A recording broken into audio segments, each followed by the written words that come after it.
Eu sou o professor Tiago e a aula de hoje é uma revisão dos conteúdos da apostila 5.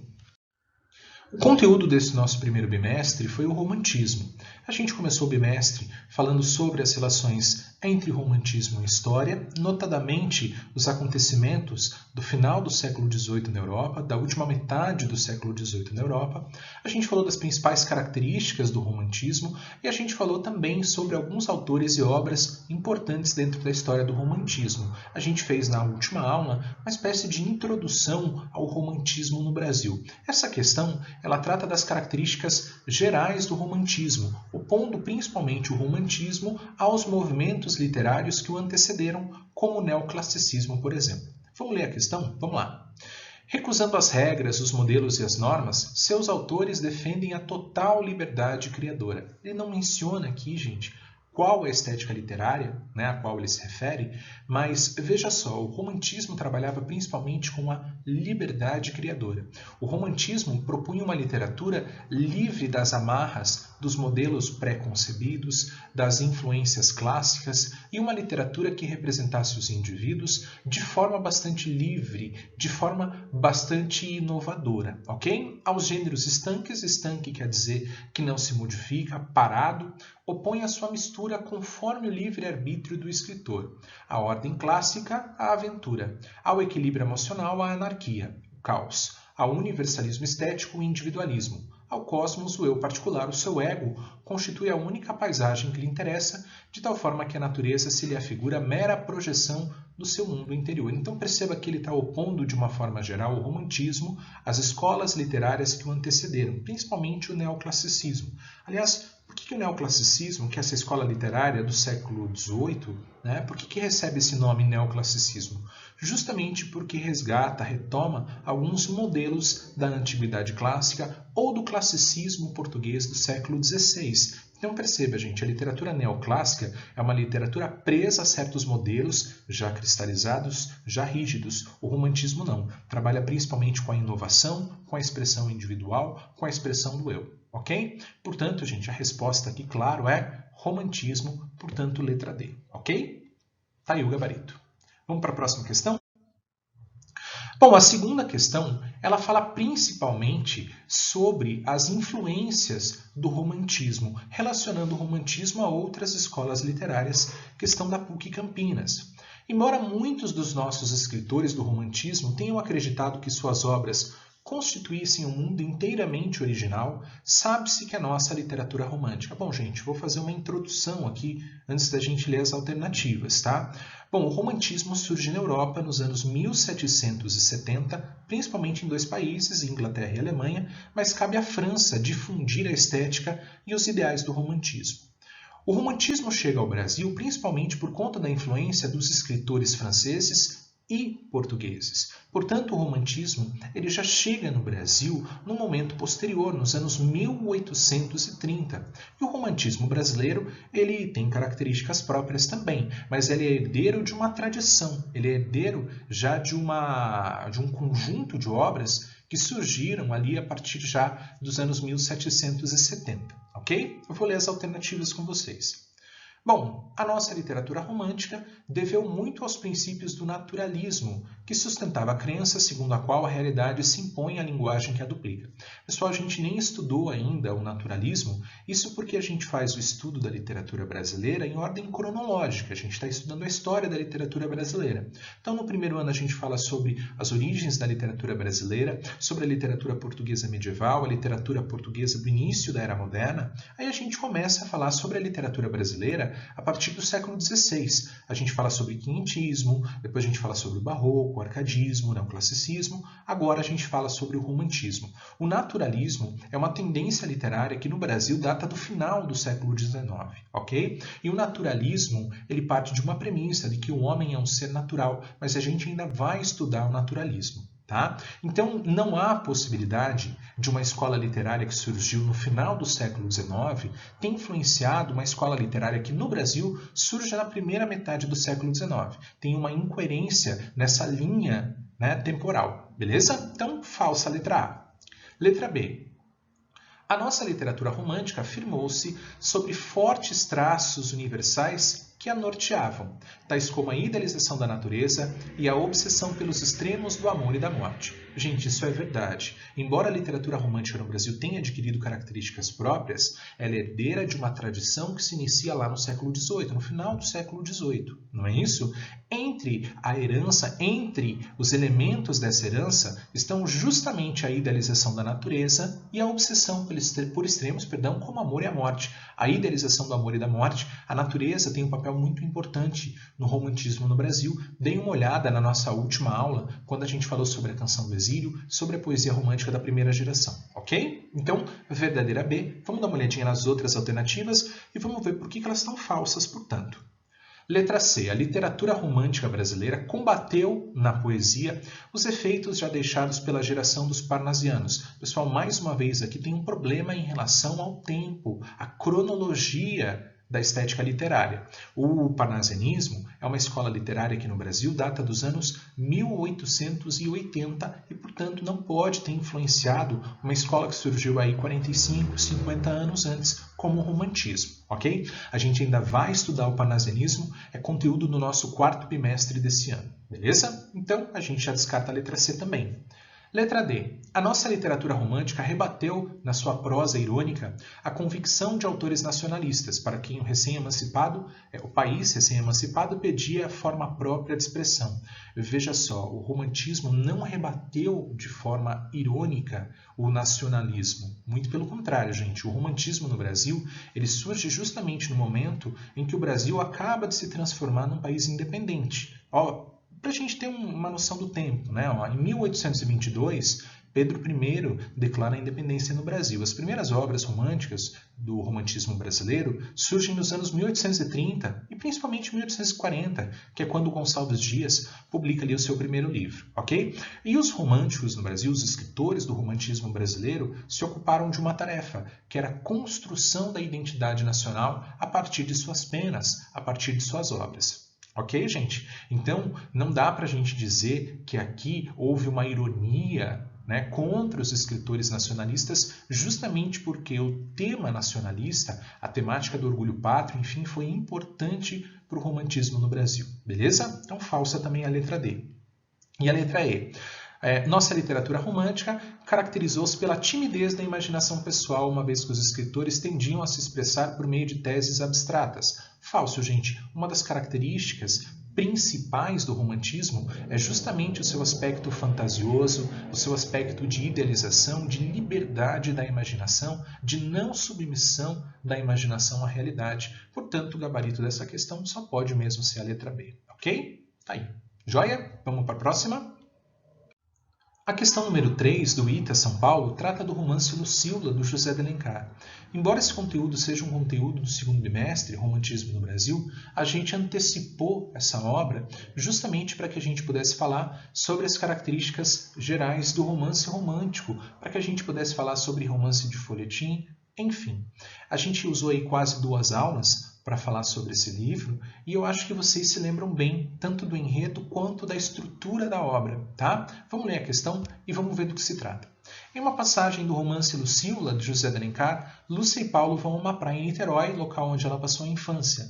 Podemos afirmar que essa cena... Então, gente, eu acho que vocês estão lembrados de que Lúcia e Paulo tinham um relacionamento, né?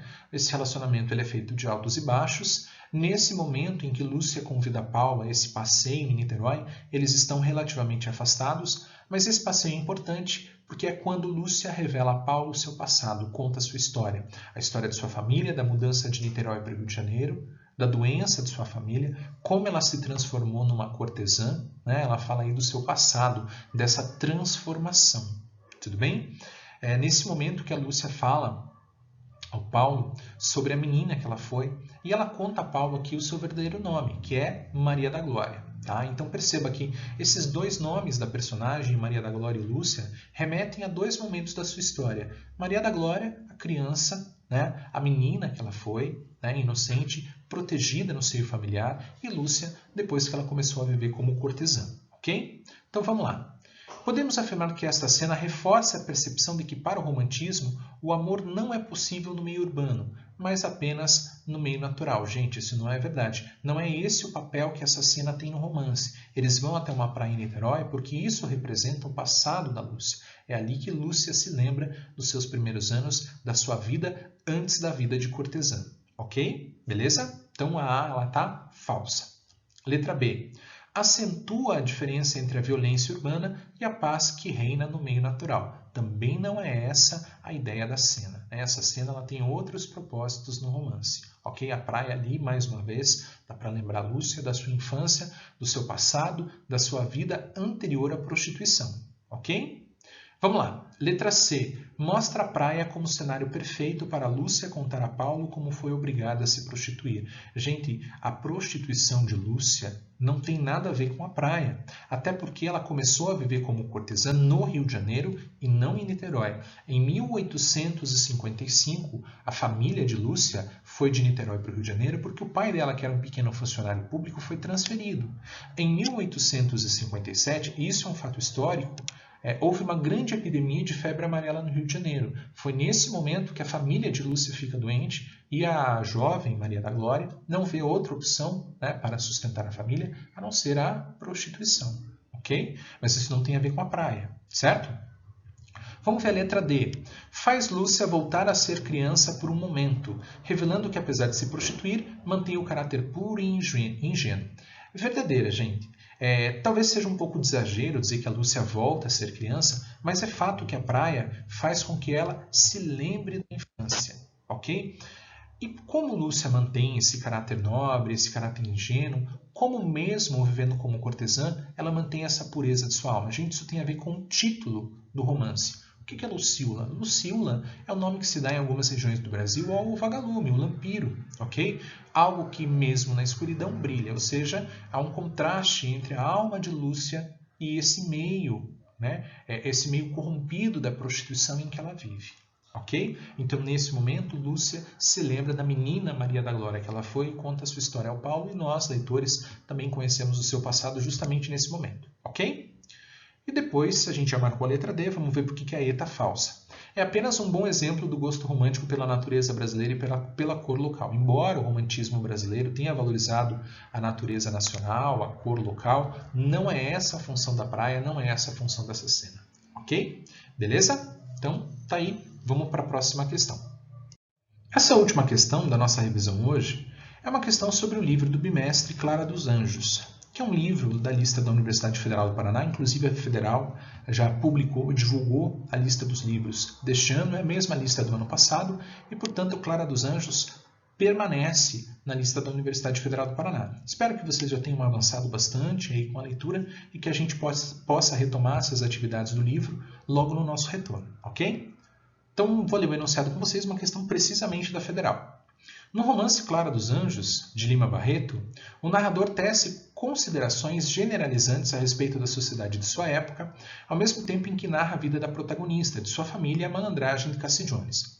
A respeito de aspectos de construção de Clara ou de fatos de que ela participa, assinale a alternativa correta. Vamos lá, gente. Letra A. A afirmação: é próprio do nosso pequeno povo fazer uma extravagante amálgama quer dizer mistura, né, de religiões e crenças de toda sorte, e socorrer-se desta ou daquela conforme os trances e momentâneas agruras de sua existência. Capítulo 1. Isso explica a frequência de Clara a igrejas e templos de diferentes religiões. Gente, esse trecho, de fato, está lá no capítulo 1, está presente quando o narrador faz a descrição dos subúrbios, precisamente ali onde vive a Clara dos Anjos, o Joaquim dos Anjos, enfim, a sua família, ok? Mas isso não está relacionado a um hábito da personagem Clara dos Anjos. A Clara, inclusive, sai muito pouco de casa, né? Ela sai sempre acompanhada da mãe, tá? Acredito que ela tivesse uma rotina de atividades religiosas, porque isso era comum na época, mas não existe nenhuma menção a Clara frequentar várias igrejas, vários templos de fés e credos distintos, ok? Primeira afirmativa, portanto, ela está falsa, beleza? Letra B. A frase, a gente pobre é difícil de se suportar mutuamente, Por qualquer ninharia encontrando ponto de honra, brigando especialmente as mulheres, capítulo 8, alude às provocações que Clara desferia contra suas vizinhas. Gente, isso é falso. A Clara tem muito pouco contato com as vizinhas. Aliás, a Clara, ela fica a maior parte do tempo em casa. Ela tem 16 anos, né? Ela é a personagem protagonista. Ela é bastante protegida pela mãe. A educação que a Clara recebe é uma educação principalmente doméstica. As experiências sociais da Clara se resumem ao núcleo familiar, as experiências no núcleo familiar. Então, a Clara convive principalmente com os seus familiares, né, e com as pessoas que são íntimas da casa. Tudo bem? Beleza? O Cassie Jones, ele só consegue chegar até a Clara porque ele é convidado para uma festa ali. Tá bom? Vamos lá para a letra C. A ponderação.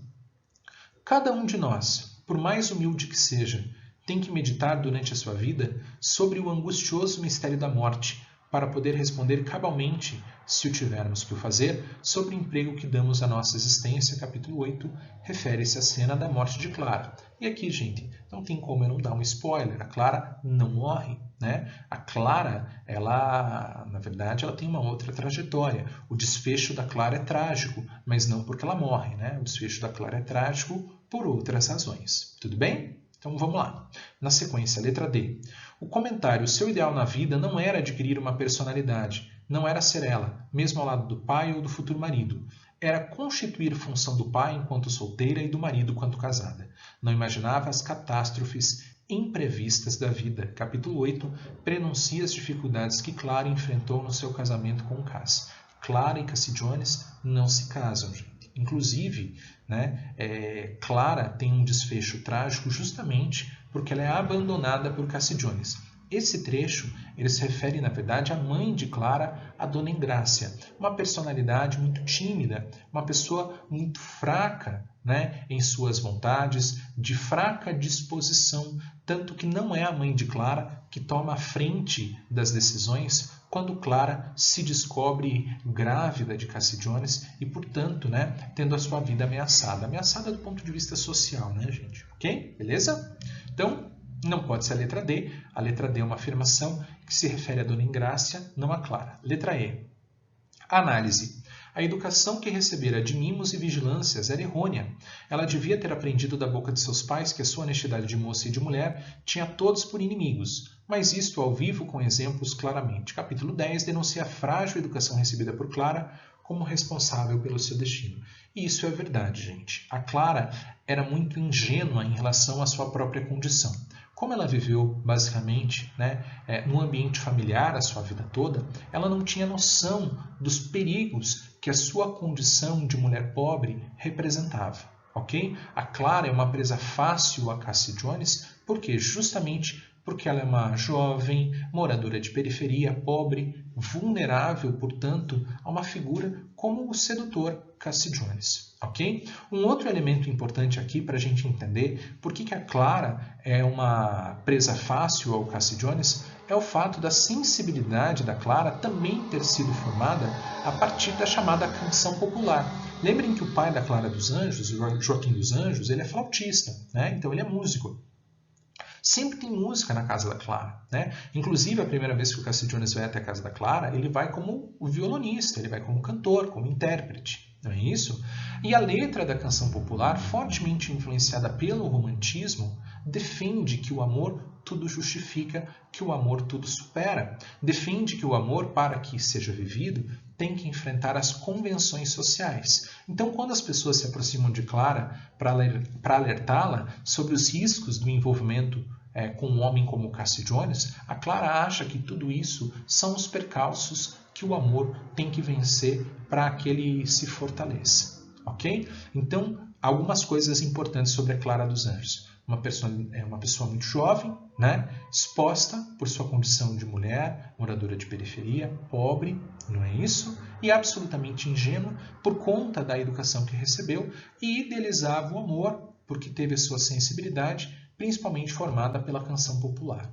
Tudo bem? Beleza?